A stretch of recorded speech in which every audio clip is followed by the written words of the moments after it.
السلام علیکم آپ صاحب.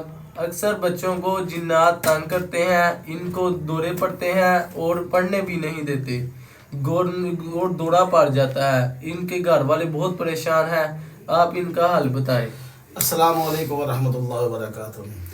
بھائی نے سوال پوچھا ہے کہ اکثر بچیوں کو دورے پڑتے ہیں اور جنات بہت زیادہ تنگ کرتے ہیں، نماز بھی نہیں پڑھنے دیتے اور گھر میں بہت زیادہ تنگ کرتے ہیں اور گھر والے بہت زیادہ پریشان ہیں. دیکھیں، سب سے پہلے تو آپ کو اپنی بچیوں کو باوضو رکھیں، ان کو کہے کہ زیادہ تر باوضو رہا کریں. اور جو میں وظیفہ بتانے لگوں، اگر یہ میری بیٹی ہے بہن ہے، یہ وظیفہ کرے گی اللہ کے حکم سے انشاءاللہ ان کے دورے ضرور رک جائیں گے. سب سے پہلے تو 5 وقت کا نمازی ہونا ضروری ہے. نماز نہیں پڑھے گے، یاد رکھے گا آپ جو عمل بھی کریں گے الٹا پڑے گا.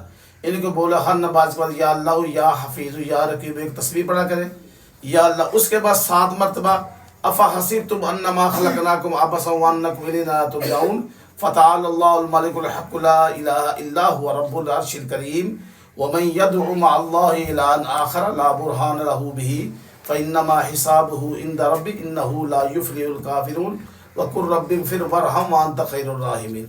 یہ پڑھ لے اور چلتے پھرتے یہی وظیفہ کثرت سے پڑھتی رہی.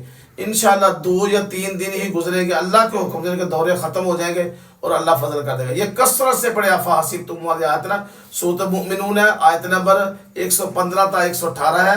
یہ آپ نے چلتے پھرتے اٹھتے بیٹھتے وضو بغیر وضو پڑھتے رہے، اللہ اپنی رحمت کرے گا، دورے ختم ہو جائیں گے. جزاک اللہ. السلام علیکم ورحمۃ اللہ.